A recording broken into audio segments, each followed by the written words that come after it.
between United Airlines and this passenger who was dragged off of the flight. How can United possibly defend itself? We debate that next. Come on. Bleacher Report. What happened to my dad should have never happened to any human being, regardless of the circumstance. We were horrified and shocked and sickened to learn what had happened to him and to see what had happened to him. The family of Dr. David Dow, the man who was forcibly removed from a United Airlines flight, voicing disgust at his treatment, announcing his plans to sue the airline and the city of Chicago.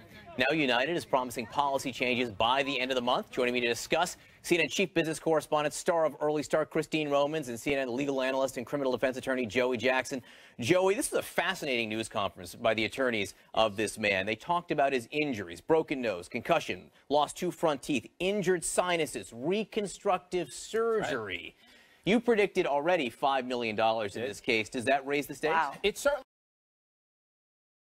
could, and it goes to those issues of punitive damages that we talked about, which are designed to punish, right? You have compensatory damages to compensate you for your losses that you sustained as a result of this. But this taps into the critical issue of was this action reasonable, John? Was this action necessary? Was it appropriate, or was it something else? And so therefore, I think in the press conference, when we learn about the significance of the injuries, it makes people even more furious at the airlines and furious at what they did to this person who just wanted to get home. And that was part 2 of what was so fascinating to me yesterday, where the lawyers for this man didn't just talk about what happened to him, the injuries, but talked about the culture at the airlines. Listen to this.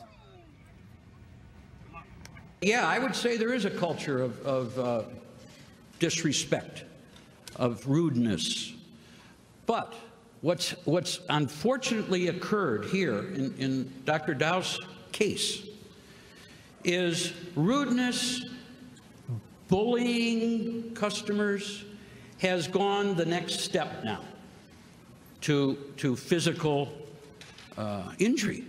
I'm going to talk about the business culture with Christine in just a second, but from a legal standpoint, why do you talk about the culture of the airlines in general? Why do you tap into customer anger? Because what you're doing is you're tapping into that reservoir of discontent, and when you do that, you raise the settlement value. This is not going to see the courtroom. The reality is that there's a business interest, right, in United to get this off the news, to get us from stop talking about it. And so if you really want to tap into it and really want them to turn the page, you elevate the value, you elevate the outrage, and you talk about how the culture created the conditions for this to occur. So, Christine Romans, United just announced all kinds of changes effective April 30th, right? They're not going to remove passengers unless for safety or security reasons. Probably a good idea. At this point, they're going to review how to handle overbooked flights in other measures. How much trouble is United Airlines in right now? Well, the PR damage is really significant. You know, there was a market hit that is since recovered from, but the PR damage is very significant here. But how much trouble is it in? What other choices do many customers have? There have been so many mergers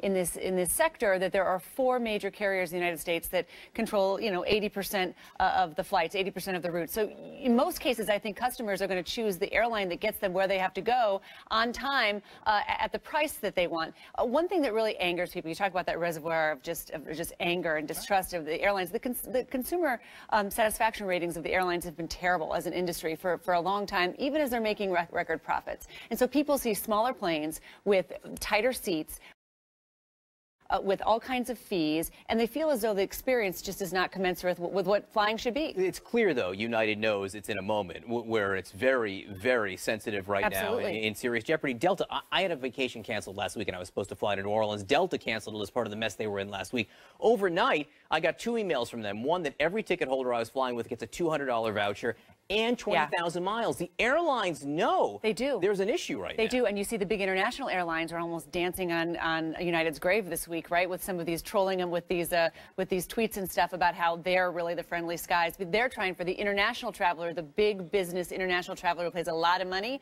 The big international airlines want to get some of that business from United on the back of this. All right, you're at their mercy, and that's the issue, and that gets more settlement value because people are upset, John. They're upset. The employees of these companies, though, they're upset too because they feel as though the experience for them has gone down as well. Drunk passengers, people arriving late with too many bags, so it goes both ways. All right, guys, thanks so much, Christine Romans. Safe travels. Thank you. This weekend.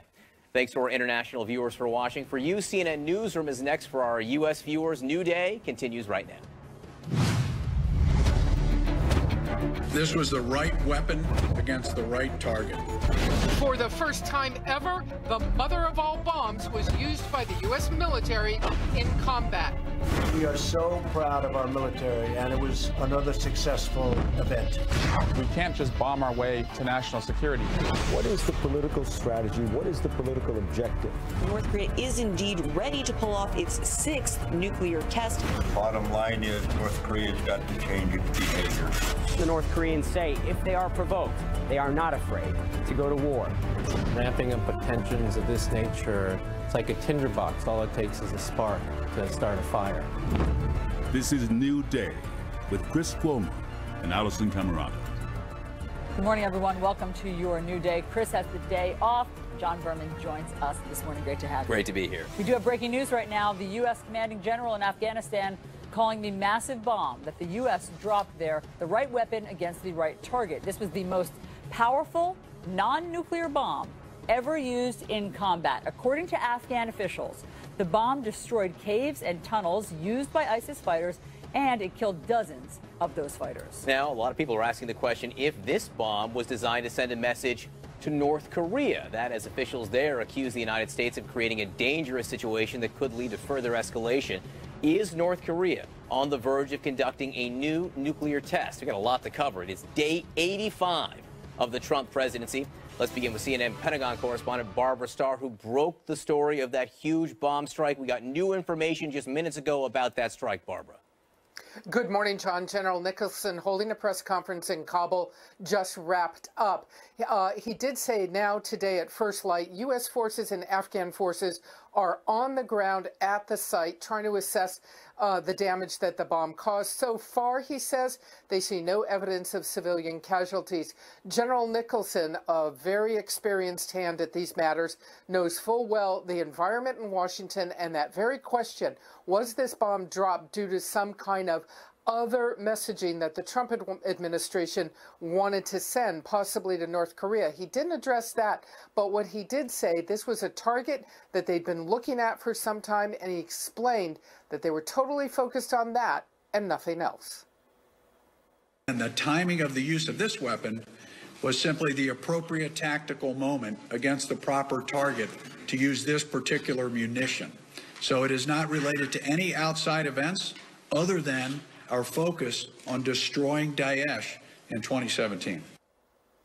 And there's still up to 600 to 800 ISIS fighters, Daesh fighters in Afghanistan that U.S. forces, U.S. Special Operations Forces are going against. Now, back in Washington, as this unfolded yesterday, President Trump was asked, did he know about the mission? Did he authorize this extraordinary event? Listen to what he had to say. Did you authorize it, sir? Everybody knows exactly what happened. And what I do is I authorize my military. We have the greatest military in the world, and they've done a job as usual. So we have given them total authorization, and that's what they're doing. And frankly, that's why they've been so successful lately. Total authorization. Very critical to try and understand what the president may be saying here. That doesn't mean he didn't know about it. He has, in fact, authorized commanders to have more ability to undertake missions on their own authority. And this was in Afghanistan in the works for some time. But it doesn't mean he doesn't know about it. U.S. commanders will tell you they don't want to surprise any president, any White House. They like the president to know what they're up to.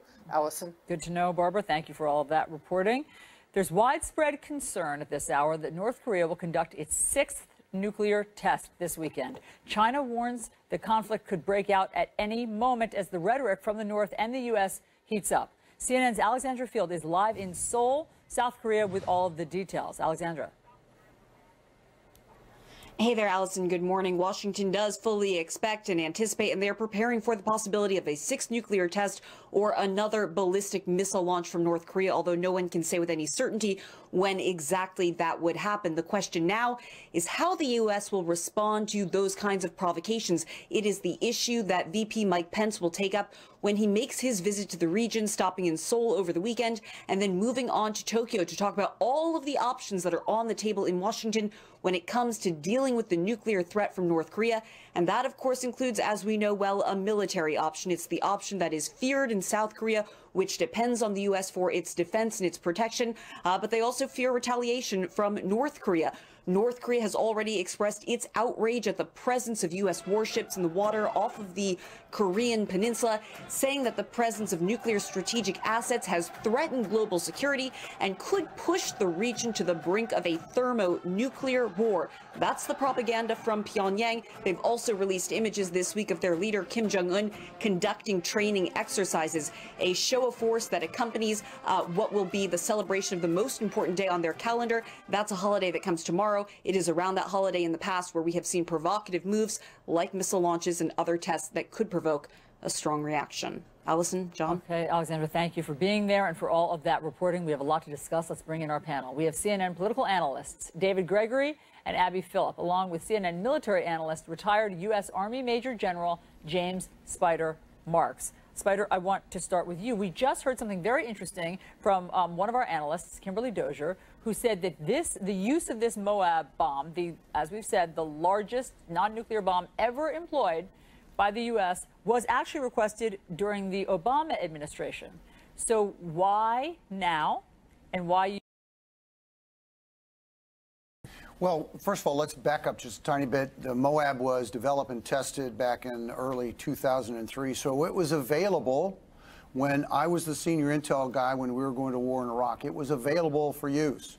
There was no good opportunity to use it because the military, Saddam's military, kind of frittered away and the insurgency popped up. So there was no good concentration of targets that were not separated from what would have been huge civilian casualties. So it was never used. This was a target that General Nicholson knew could be serviced by this munition, and it clearly was a tactical decision to do that, saving the lives of Afghan fighters and U.S. fighters that would have had to have cleared this target. So the rules of engagement and the collateral damage estimates, the decision processes have been in place and predate this administration, certainly go back to the Obama administration, Bush, et cetera. So they've been in place for a while. David Gregory, the question is, does this large bomb have a larger strategic significance?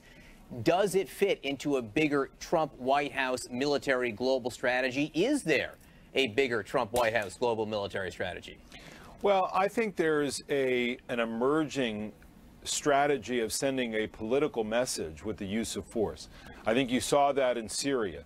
Look, the contrast couldn't be clearer to the previous administration. In Syria, for example, draw a red line, then don't back it up. We've heard from former advisors to President Obama who said that they wish he would have done that, would have done what President Trump has now done. I don't think it's a substitute for a larger military strategy in either of these countries. I think what could happen in Korea is still very much unknown. But there's no question that I think President Trump wants to send a message that there is a new president with an interest in sending a different kind of military and political message to adversaries around the world. And I think there's no question that the use of weaponry like this serves that larger point. But again, to the general's point, this is a tactical decision. I don't know that there's a larger strategy in place on how to deal with these issues. Abby, let's look at the military actions that the military, the U.S. military has taken since President Trump came into office, because there's a lot of them. So, as you know, there was what was generally lauded and considered a success, the strike on the Syrian air base. There was this Moab bombing. As you know, in North Korea, the USS Carl Vinson is heading there now. In Iraq, they're adding 200 troops. Now, there are some that have gone terribly wrong. The raid in Yemen, where civilians were killed as well as a Marine. And then there's just been this friendly fire accident in another part of Syria. So, you know, some people say that this is not what President Trump campaigned on. This is not America first. But isn't this sort of in keeping with, we're going to keep America safe? Well, yeah. I mean, one thing we should always remember is that the U.S. military is always engaged in a lot of pockets around the world. We just don't always hear about it. We're not always focused on it. One of the risks for Trump is that as someone who ran against sort of disengaging the U.S. a little bit more from the world, using those resources instead to build up the domestic, roads and bridges and so on and so forth, there's a risk of being perceived as someone who's just a little too hawkish for some of his core supporters. So far, Trump has really erred on the side of using a lot of sort of missile power. He hasn't really sort of put forward his position or his doctrine on what would it take for him to authorize ground troops in a part of the world. And until we really see where he lands on that, I think it's too early to know how far he's willing to go and how much he's really changed from his core tenets during the campaign. That's an important distinction. Guys, stand by for a second, because I'm hearing we're just getting in now video of this bomb blast in Afghanistan, the Moab, the largest non-nuclear device ever deployed by the U.S. military. Let's watch this, then we'll talk about it.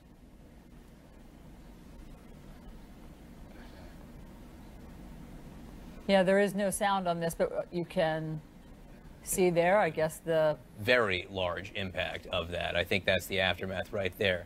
We're going to re-rack it and show it one more time. Spider, you in particular, if you can watch this and tell us what we're seeing as we're seeing it here, Spider.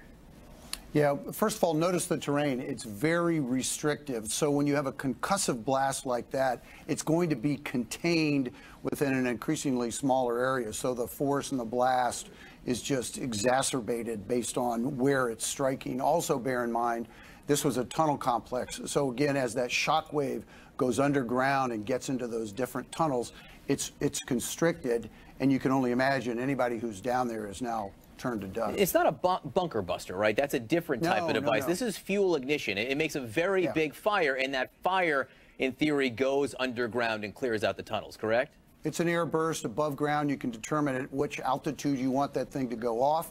That's based on how you describe the target. You then have a conically shaped kind of a radius of effects on the ground. It is not a bunker buster. David Gregory, go ahead. What do you want to weigh in on what the president's decision and the military's have been? Well, again, I guess, I'm thinking about larger messaging, larger strategy at work.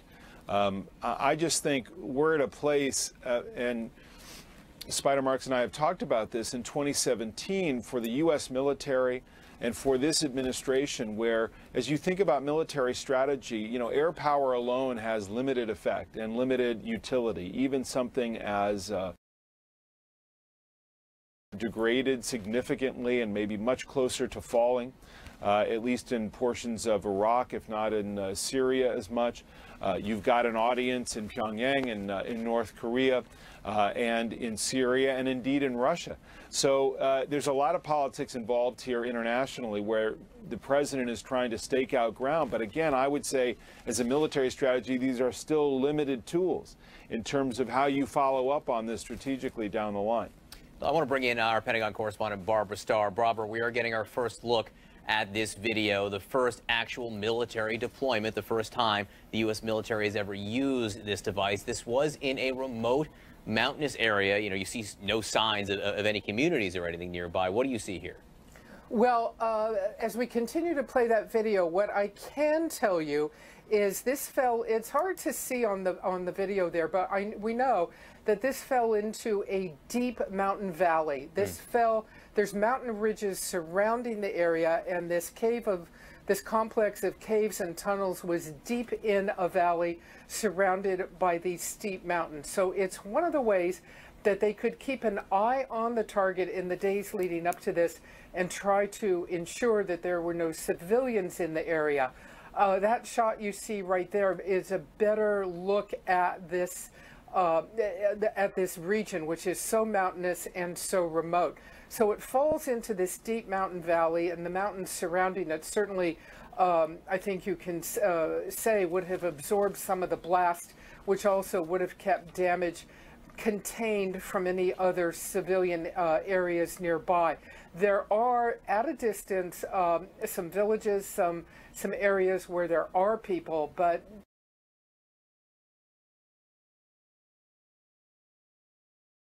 troops on the ground this morning say they see no signs of civilian casualties. So General Nicholson at his press conference was making the point that this was the best weapon for the target in this remote area, because what they had seen were these ISIS fighters retreat into this mountain valley, into these caves and tunnels. Very difficult for troops on the ground, U.S. troops and Afghan troops on the ground, to really prosecute this kind of target. The ISIS fighters had laid out belts of IEDs and other obstacles, other weapons. They were fairly well dug in. And this is a classic tactic in this area of eastern Afghanistan, you know, dating back to 2001 when the U.S. tried to flush out Osama bin Laden at Tora Bora, and that didn't work out for a lot of other reasons. But this is an area over the years where terrorists have fled into, hidden out in caves and tunnels, and they really do have the advantage because they can see U.S. troops coming at them on the ground. They can. Initial assessment is, you know, they got what they were trying to go after, but probably important to remember that the U.S. estimate is there's still up to 800 ISIS fighters in Afghanistan. Important to know. Barbara Starr, thanks so much. Guys, stand by because, you know, this huge bomb blast in Afghanistan is the second military strike launched without congressional approval in the last 2 weeks. Will the president go to Congress to get authorization? We're going to have a Republican congressman, an Afghan war veteran, joining us next. This is CNN Breaking News. All right, staying on top of the breaking news this morning, the Pentagon just released video of the huge bomb hitting and killing dozens of ISIS fighters, officials say, in tunnels and caves in the remote eastern Afghanistan. Now, remember, this is the largest non-nuclear bomb the United States has ever used in combat. Joining me now is Congressman Brian Mast of Florida. He's an Army combat veteran. He served in Afghanistan. He's a member of the House Foreign Affairs Committee. Congressman, thank you so much for being with us. We're just getting our first look of that video, the Moab, the massive bomb that was used yesterday. Your reaction to this strike, sir? You know, I'm glad to see that there's a commitment to this level of violence of action from the commander-in-chief. I hope that we do see eventually an authorized use of military force that's going to be updated for our role that we're going to play in Afghanistan, for what we're going to be doing in Syria and other parts of the world. But I'm happy to see this level of commitment because it shows that we have somebody that's willing to fight to win. You say eventually you need congressional authorization. You know, the clock is ticking if you want to do this right, especially from Syria. It would be 60 days from the Syrian missile strike, which was about 10 days ago right now. Are you committed to pushing your fellow members of Congress to get involved here? Because you know, before you were in Congress back in 2013, you know, your comrades shirked their responsibilities or they decided not to vote. And this is a conversation that we've been having already, is, you know, what is our approach to making sure that this is something that we get done? What is going to be the goal that we have? What are we trying to accomplish there? How do we get in there and do it? How do we get out of there after this mission is accomplished? And what are going to be some of the options for accomplishing that mission? It's important for everybody to know. Has the White House, has the administration given you any indication that they have the answers to any of those questions? I haven't had the opportunity to ask the White House those questions personally. When I get the opportunity to ask those questions personally, I certainly will. And I suspect you're going to see some movement on this, certainly as we return from recess back to Washington. But as you watch this, and again, as I watch it, have they made clear what their larger strategy is? Well, I think one of the things that you certainly see as a part of this strategy is that the goal is not going to be limping along to contain or limping along to simply degrade. The goal is going to be to destroy this enemy, to root them out wherever we find them, and to make sure that they realize we have a commitment to actually destroy them wherever it is that we find them. And that's the most life-saving thing that you can do on the battlefield, is to have that commitment. You know, the reality is, we're never going to make peace with a current enemy. You make peace with your former enemy, and to do that, you have to make them a former enemy. Can you do that just by the air, though? No matter how big that bomb is, can you do it just from the air, or do you have to commit ground troops or greater ground troops? And I say this to you, sir, you know, as an Army combat veteran who was wounded, gravely wounded in war. Mm-hmm. So you're talking about the battlefield of Afghanistan right now, which obviously we've had ground troops about there 8,000 for now, years. right? Yeah. So that's kind of a moot point. Are we going to have ground troops there? If you're talking about other theaters of war, that's a different question. But yeah, in Afghanistan, you're going to continue to see our men on the ground there. But I think you're seeing a smart role being played here. The reality is, I know IEDs as well as anybody. They don't just come in ones and twos. They come in dozens and more than a dozen. These fighters in the area were obviously very well dug in. It's an area of largely military-age male fighters. But I think you also see a very good level of responsibility in using this device. You know, you could have dropped more ordnance on the area if you wanted to. You could have carpet bombed the area. That would have been substantially more ordnance, but it wouldn't have been precise. It wouldn't have been a guided bomb unit like what you see being used with the Moab. And in using precision, that's a level of restraint. This is a personal, non-political question here. You were injured. I don't know most people, in the nation know this, but you lost your legs in an IED attack 10 years ago, 2010 in Afghanistan. As you watch continued U.S. military action 7 years after that, 15 years into the conflict, just in general, what are your feelings that this is still going on in Afghanistan? You know, I want to see the end in sight. I care as much as anybody about my friends out there on the battlefield. I have a lot of them that are still out there, and probably the reality is I'm going to end up losing some of them before this war is over. And that's not something that I want to think about, and I don't think it's something that any American wants to think about, or any family member who has their sons and daughters over there. This isn't something that we want, but to get to that place where we're going to be able to make peace, we have to make them a former enemy, and that does require a certain level of commitment. But it's certainly not lost on me whatsoever the cost of war. And I don't just mean that monetarily. I mean that in terms of life. I've lost 67 friends in our theaters of war.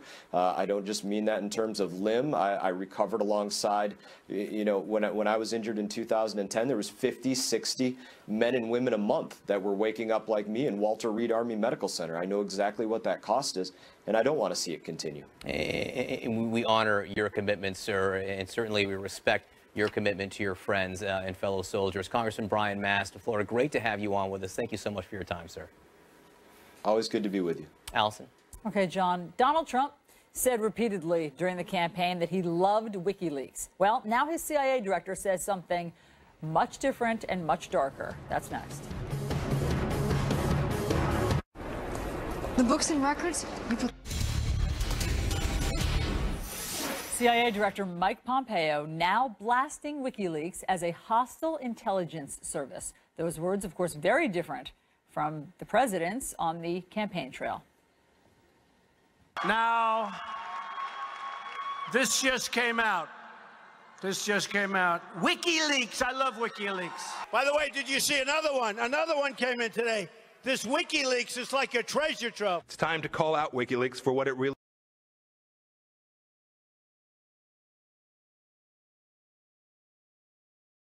Great to have all of you. Carl, why is Mike Pompeo making a point of talking about WikiLeaks in these sort of sinister tones now? Because it's true, and because right now we're in the midst of a huge series of investigations into the whole question of what Russia did in our election campaign to interfere with our very democratic system.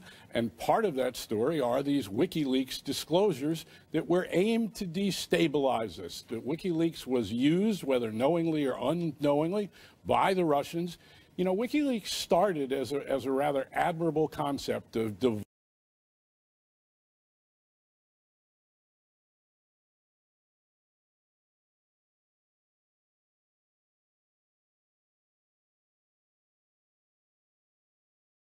on top of which Trump is part of right now.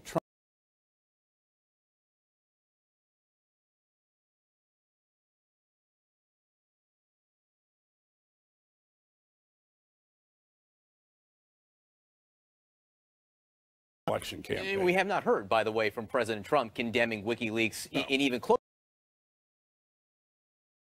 to the same way or at all. And David, when you hear the CIA Director Mike Pompeo, former politician Mike Pompeo, condemn WikiLeaks, there's a little irony alarm that goes off, or maybe some would call it a hypocrisy alarm, because Mike Pompeo cited WikiLeaks during the campaign. President Trump said he loved WikiLeaks during the campaign. Well, let's separate President Trump, who weaponized WikiLeaks and made it a central issue in his campaign, from Mike Pompeo, who sort of was along for the ride and maybe now a redeemed soul.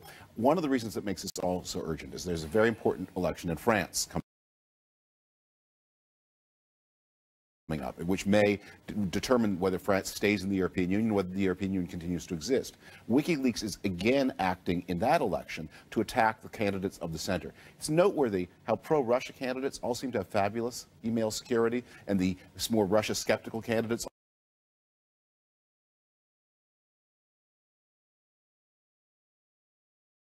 all seem to be so vulnerable to hacking. Those, Emmanuel Macron, who's the candidate of the center, his communications are being attacked with a view. What Russia's trying to organize is a race between the extremists of the left, the extremists of the right, both of them skeptical of democracy, both of them willing to blow up the EU, both of them friendly to Russia and hostile to the West. Phil, how did this happen? Did WikiLeaks start as a real whistleblowing organization and then become co-opted by the Russians somehow? I think so. I think Carl got this just right. If you look at what Mike Pompeo was saying, forget about WikiLeaks. What does an intelligence Mike Pompeo and say, regardless of what you thought as a politician, can you look at the world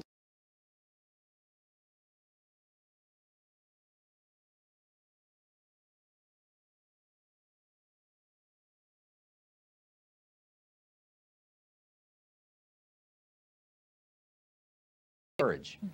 You know, Carl Bernstein, the other intelligence story out there today, our Pamela Brown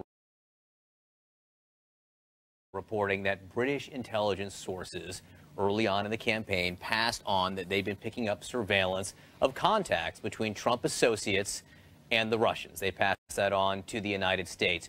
You say this continues to raise questions as you see more and more facts come out, more and more of this pattern of contacts, of what the Trump administration is doing now, how they are handling this, how they are not addressing the situation, or in the words you choose to use, how they're covering it up. There is a cover-up going on. We don't know exactly what the White House is trying to cover up about its dealings with Russia or the Trump campaign's dealings with Russia.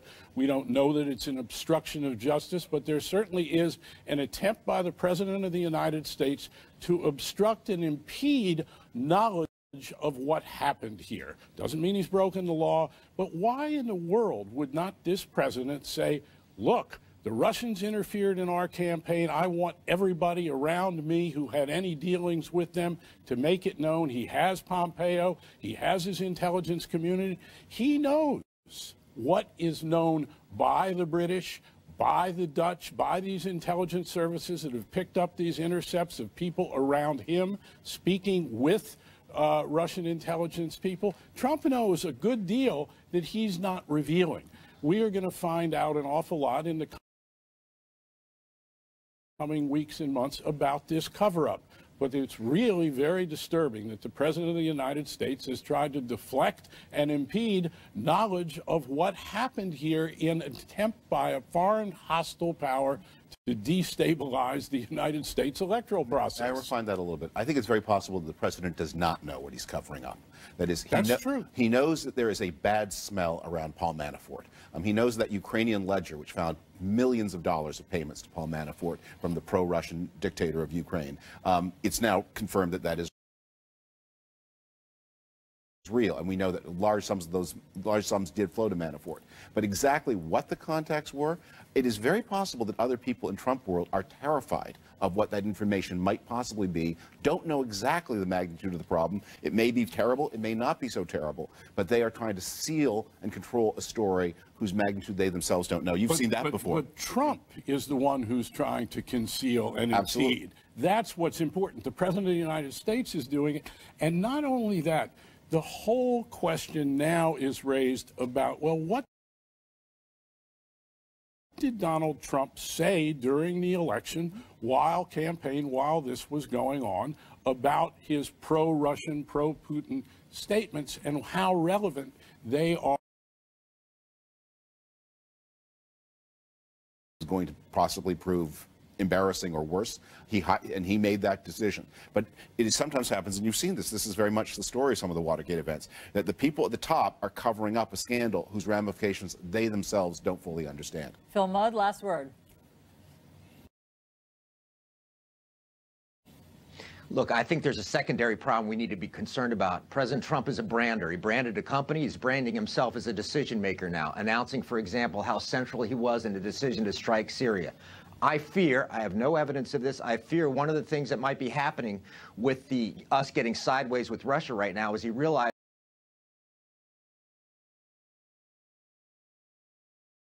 is that allying with Russia, as he said he would during the campaign, is bad branding. I'm afraid he's twisting because he's trying to cover up the campaign's relationship with Russia months ago, and that is not a good news story. All right, guys, interesting discussion. Stay tuned for more, because you know what? There will be more.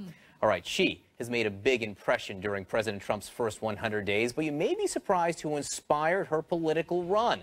Jamie Gangel goes one-on-one